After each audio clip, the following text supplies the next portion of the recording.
lần này luôn thay sao Không mà cũng nói cũng thay đi tao cũng nè hơi còn bóng này á Cô được chưa? Cái chuyện ra lộn hả? Bỏ rồi.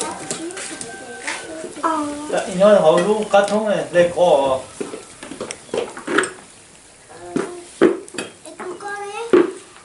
Cô rồi mua bỏ rồi.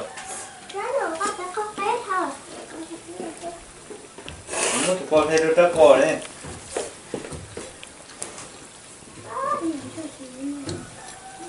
À chị. Đấy là phải trông. Nó mua trâu có. Cho cô xin nhớ hả?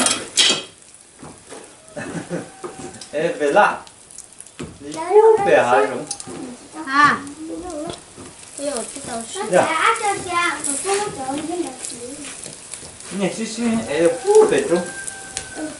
Nó có, không có gì thế.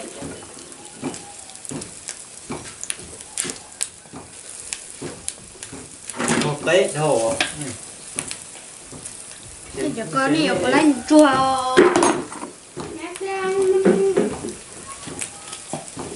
Chở lon gì hả?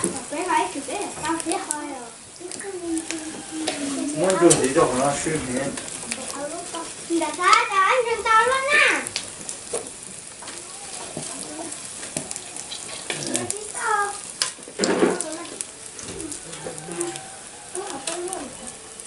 Mất có tí nhớ coi gì không?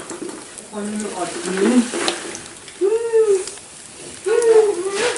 Lên dữ không? à